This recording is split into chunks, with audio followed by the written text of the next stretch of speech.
26절까지 한 절씩 나누어서 보십니다. 18절 말씀 제가 먼저 봉독합니다. 예수께서 이 말씀을 하실 때에 한 관리가 와서 저람이 이르되 내 딸이 방금 죽었사오나 오셔서 그 몸에 손을 얹어 주소서. 그러면 살겠나이다 하니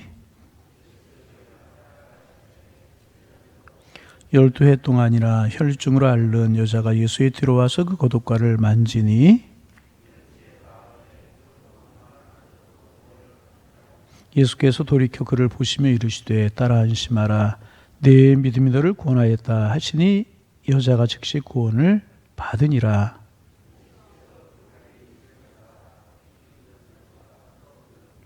이르시되 물러가라 이 소녀가 죽은 것이 아니라 잔다 하시니 그들이 비웃더라.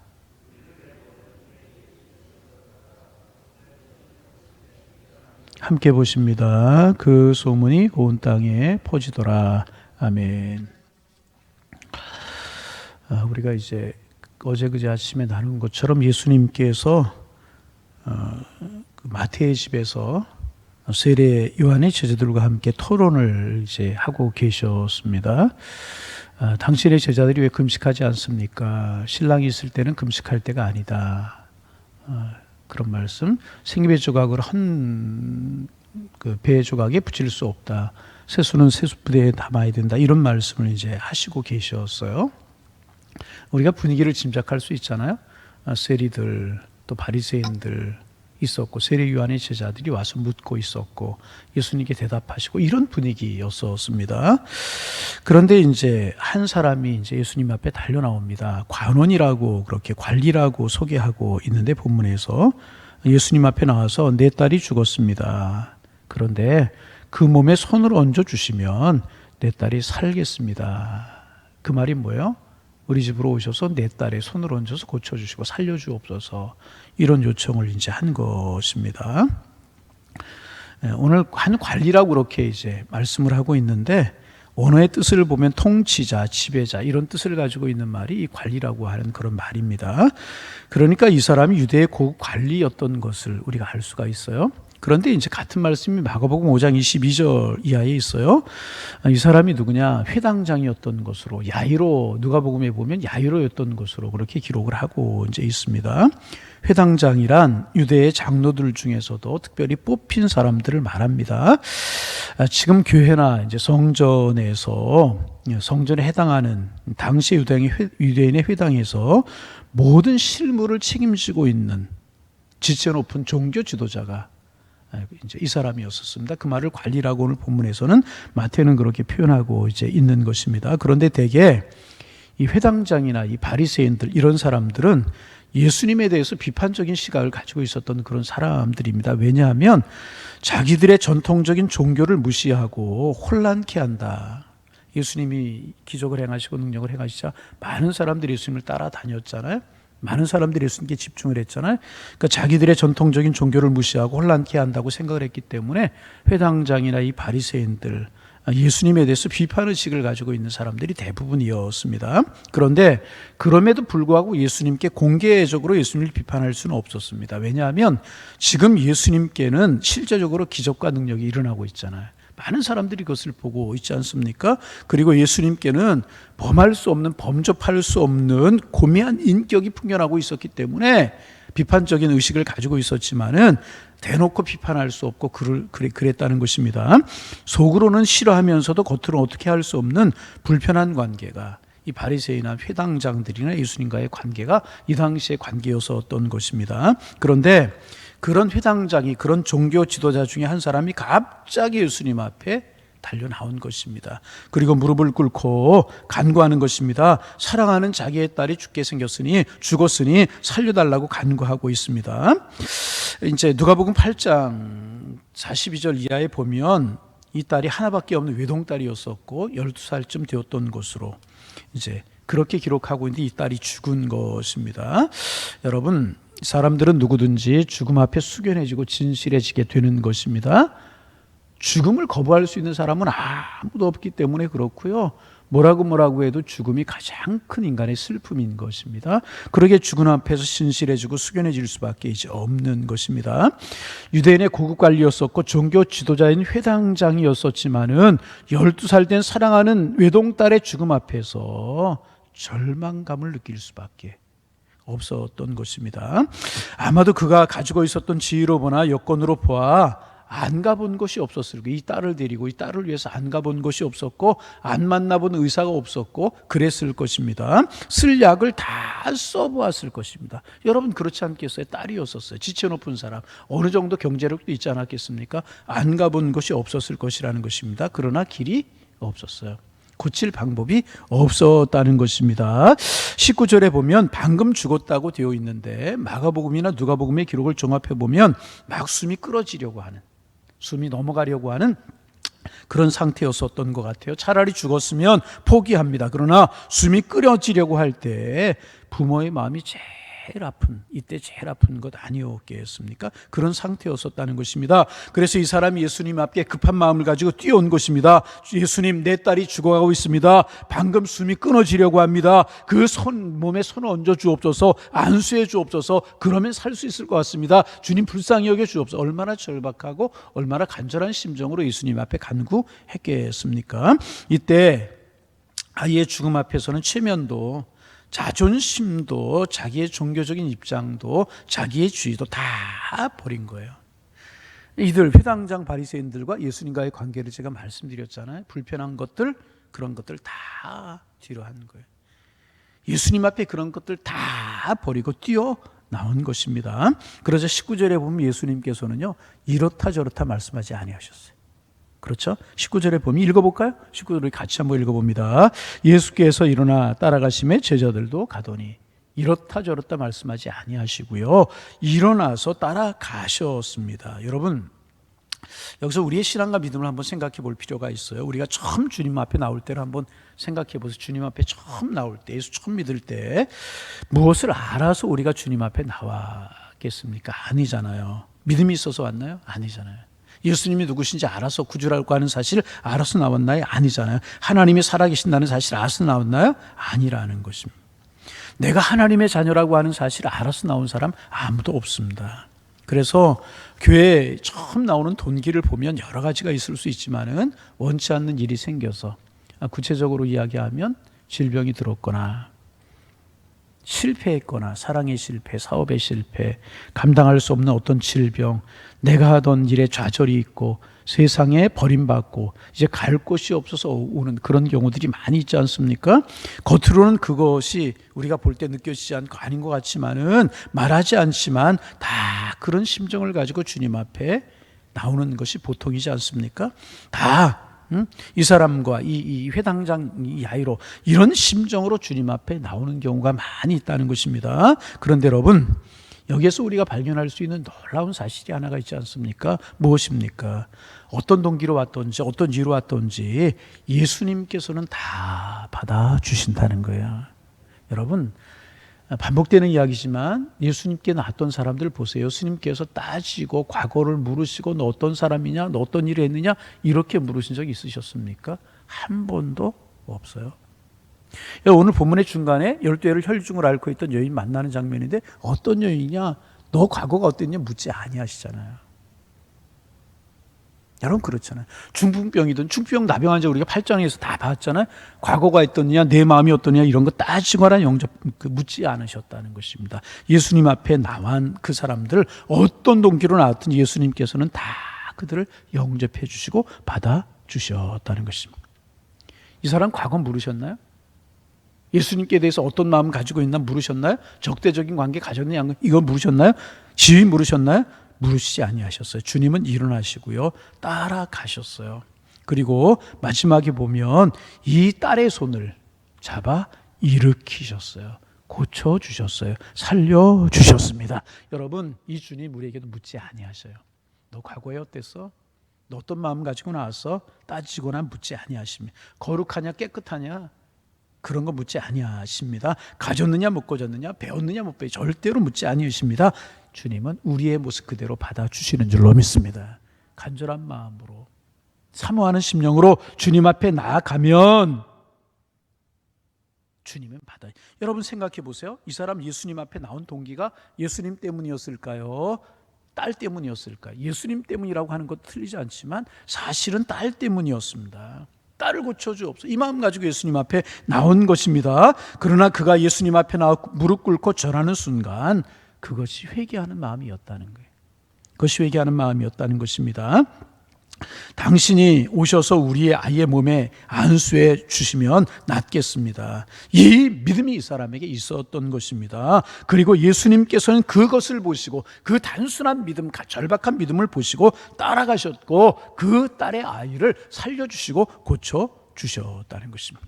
여러분, 우리가 어떤 사람이냐, 그 주님 보지 아니하시고요, 예수님은요 우리의 간절한 심령을 보시는 분이시라니, 중심을 보시. 주님, 나를 받아 주옵소서, 나를 고쳐 주옵소서, 나를 인도해 주옵소서. 내가 이런 어려운 처지에 있습니다. 겸손하게 주님 앞에 무릎을 꿇고 간절하게 매달리는 그 심령을 보시는 분이 우리의 주님이라는 것입니다.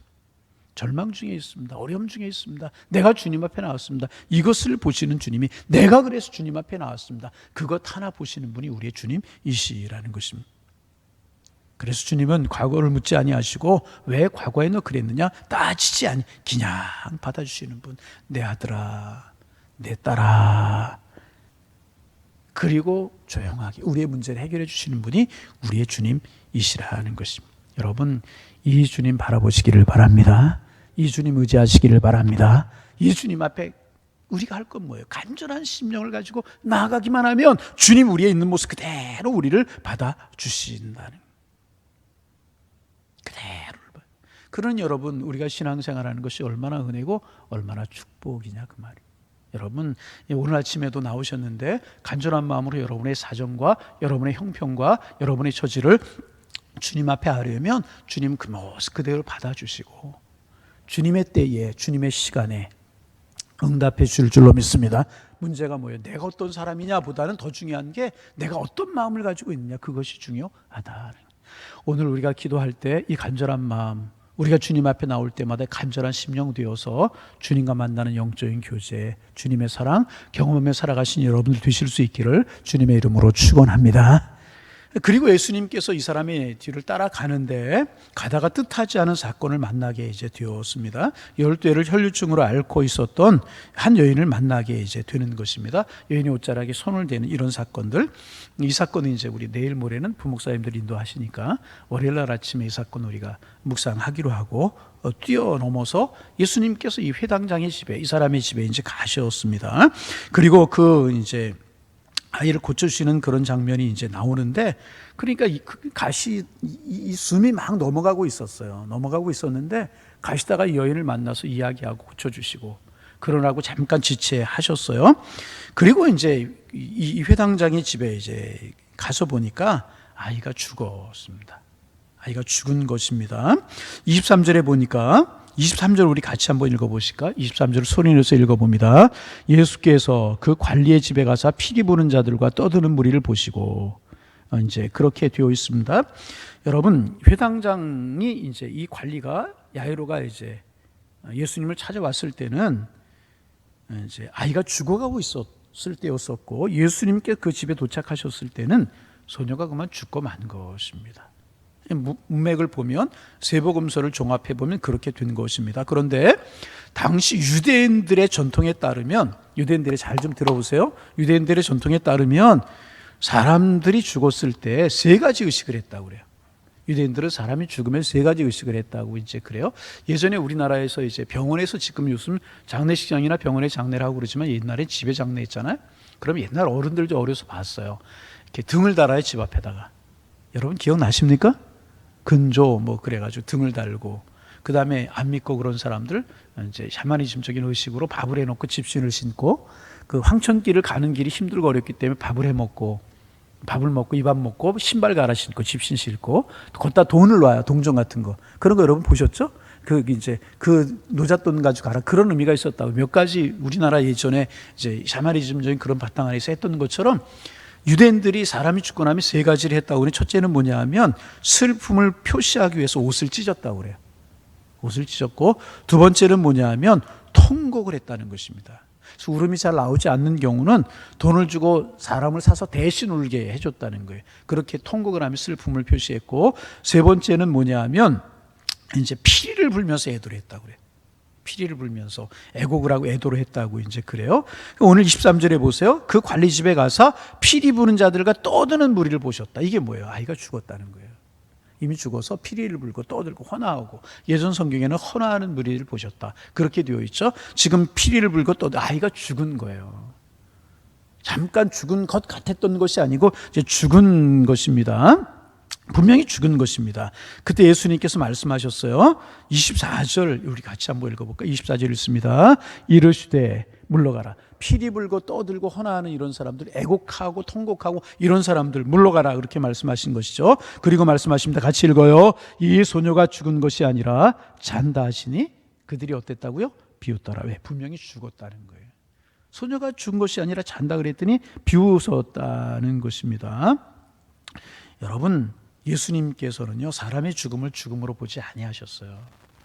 여러분, 사람에게 죽음 문제보다도 큰 문제가 없고 죽음을 정복한 사람이 세상에 아무도 없잖아요. 그래서 여러분, 그 이슬람을 창조한, 이스라엘의 창시자라고 그러죠. 마흐멧이라고 우리가 알고 있잖아요.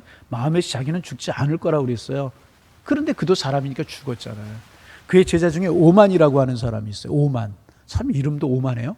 오만이라고 하는 사람이 칼을 들고 오만하게 내 스승은 죽지 않았다, 살아날 것이다, 그렇게 이야기했어, 오만이. 그러나 죽어가는 시신은 어찌할 수 없었어요. 마음에 살아나는 일은 없었다는 거죠. 여러분, 죽음 앞에서 모든 사람 무력한 존재고 죽음을 정복한 사람 아무도 없습니다. 그러나 우리 주님은 죽음을 정복하신 분이십니다. 원우주 만물의 창조자이시고 인간의 생명을 주관하시는 분이 우리 주님. 그러기에 예수님은요, 죽음을 죽음으로 보지 아니하시고 잔다, 그렇게 말씀하셨습니다. 예수님께는 죽음이 없습니다. 예수님은 생명이시기 때문에 죽음이 없습니다. 예수님은 죽어도 살아나시는 분이십니다. 그래서 예수님 뭐라고 말씀하셨어요? 무릇 살아서 나를 믿는 자는 죽어도 살 것이다. 예수님께는 죽음이 없는 거예요. 다시 말하면 죽음을 정복하신 것입니다.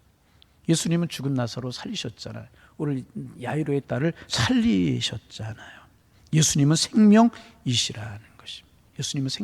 예수님은 생명이신 줄로 믿습니다. 예수님은 생명이시라는 거예요. 여러분, 오늘 이제 어젯밤에 우리가 잠을 자고, 여러분 잘 주무셨습니까? 저도 잘 자고 아침에 일어났는데, 어제 잠에서 오늘 자고 오늘 아침에 깨어났습니다. 오늘 우리가 또 저녁에 자고 내일 아침에 깨어나게 될 것입니다. 여러분, 그리스도인들의 죽음은 이런 것이라는 거예요. 잠깐 잠들어다 깨어나는 것처럼 오늘 저녁에 잠깐 잠들어 깨어나는 것 같은 것이 그리스도인들의 죽음이라는 것입니다. 그러므로 우리가 진정으로 예수님을 믿는 사람이라면, 하나님의 살아계심을 믿는 사람이라면, 예수님의 생명의 구주라고 하는 사실을 믿는 사람이라고 하면 우리도 죽음을 넘어설 수 있어야 되는 것이라. 사람들이 불안해하고 염려하고 걱정하는데 그 불안과 염려, 걱정 결국은 뭐냐면 죽을까 봐 염려하고 걱정하는 거예요. 그래서 그렇게 이야기하죠. 아파 죽겠다, 배고파 죽겠다, 졸려 죽겠다, 심지어 뭐라고 그래요? 좋아 죽겠다. 좋은데 왜 죽나 잘 모르겠어요. 죽기 때문에 염려 걱정이라는 거예요. 그러나 결국 여러분, 우리가 이 생명이 되신 죽음을 정복하신 예수 그리스도 나의 구주로 믿고 우리의 마음속에 모신다면 그 죽음을 뛰어넘을 수 있어요. 아멘. 여러분, 죽음이 두려운 거 사실이지만 우린 그거 뛰어넘을 수 있어야 돼요. 왜? 생명의 주님이 우리의 주님이기 때문에. 그래서 불안하고 두려움, 죽음 자체가 불안하고 두려워서는 안 되는 거예요. 우리는 그 죽음을 뛰어넘은 사람들. 왜? 예수님이 보여주셨잖아요. 오늘 소년을 살리셨어요. 나사로를 살리셨잖아요. 주님이 친히 부활하시고 이렇게 말씀하셨어요. 나는 부활이요 생명이다. 나는 부활의 첫 열매다. 첫 열매라고 하는 것이 무엇입니까? 두 번째, 세 번째 열매가 있다는 거예요. 그 두 번째, 세 번째가 무엇입니까? 우리라는 거죠. 여러분, 우리에게는 영원한 생명이 주어졌는 줄로 믿습니다. 우리 영원한 생명이 주어졌다. 그래서 여러분, 우리 뭐 여러 가지 상황 있을 수 있지만 우리 하나님의 사람들은 죽음을 뛰어넘은 사람들이다. 아멘이 안 나와요? 네. 그런 사람들, 이 예수님이 보여주고 계시는 거 아닙니까? 그런데 거기 있었던 사람들을 이해하지 못했어요. 그래서 예수님께 죽은 것이 아니라 잔다 그러니까 비웃었다. 그렇게 기록하고 있잖아요. 여러분, 이제 생명의 길을 모르는 세상 사람들, 예수님의 부활. 그래서 예수님께서 이제 부활하셨을 때 예수님의 부활을 믿지 못하는 사람들이 이 기독교를 왜곡시켰잖아요. 저 제자들이 예수님의 시신 갖다 감추고 부활했다고 그런다. 아니면 예수님 잠깐 기절했다 깨어났는데 부활했다고 그런다. 저 윤리적으로 도덕적으로 맞지 않는 사람들이 그리 기독교 받게 했잖아요. 아니에요. 우리 주님은요, 죽음을 정복하고 부활하신 분이십니다. 우리 그 주님과 함께 부활하게 될 줄로 믿습니다. 그러게 여러분, 말씀드렸지만 마호멧, 석가, 공자 다 죽음을 정복하지 못했잖아요. 우리 예수님 죽음을 정복했잖아요. 우리가 믿는 주님이 그런 주님인 줄로 믿습니다. 우리도 죽음을 뛰어넘는 여러 가지 상황을 어려운 게 사실이지만, 그러나 우리는 죽음 자체가 두렵지 않고 영원한 생명을 바라보는 사람들이 우리 하나님의 사람들이라는 것입니다. 그리고 우리 주님 어린 소녀를 살리셨어요. 25절 읽습니다. 25절 읽습니다. 무리를 내보내신 후에 예수께 들어가사 소녀의 손을 잡으심에 일어나는지라. 할렐루야, 할렐루야. 어느 날 우리도 이렇게 살아나게 될 것입니다. 우리에게는 영원한 생명이 있음을 오늘 아침에 우리 꽉 믿으실 수 있기를 바랍니다. 여러분, 코로나 때문에 불안하고 어렵죠? 결국 왜 불안하고 왜 어려워요? 죽을까 봐 어렵고 불안한 거예요. 그러나 여러분, 이 생명의 준 우리가 꽉 붙들고, 세상 사람들처럼 우리 불안하고 두렵지만 그러나 세상 사람들과는 차원 높은 다른 그런 마음을 갖는 것이, 불안할 수 있어요, 염려할 수 있어요. 그러나 그들과는 차원이 다른 마음이 우리에게 있어야 될 것이라는 것입니다. 여러분, 천국은 있습니다. 부활은 있습니다. 그래서 뭐예요? 우리가 지금 9장 10장 또 우리 쭉 묵상하는 게 뭐예요? 나병 환자 살리셨죠. 중병 환자 고치셨죠. 귀신을 쫓아내셨죠. 풍랑을 잔잔케 하셨죠. 질병도 정복하시고 자연도 정복하시고, 또 주님은 어떤 분이세요? 죽음도 정복하신 분이시라, 그 말이에요. 그래, 우리의 신앙이, 우리의 믿음이 얼마나 고귀한 거예요. 이런 주님, 이런 생명의 주님, 우리의 주님으로 모시고 우리가 살아갈 수 있으니 얼마나 우리가 축복입니까? 죽음과 같은 어려움이 있으십니까? 죽음 같은 고난이 있으십니까? 자녀 문제로, 물질 문제로, 사업 문제로, 여러 가지 삶의 문제로 죽음 같은 어려움이 있으십니까? 우리 주님은 생명의 주님이십니다. 질병도 정복하시고 자연도 정복하시고 죽음도 정복하신 분이 우리의 주님, 먼 주님이 아니라 나의 주님.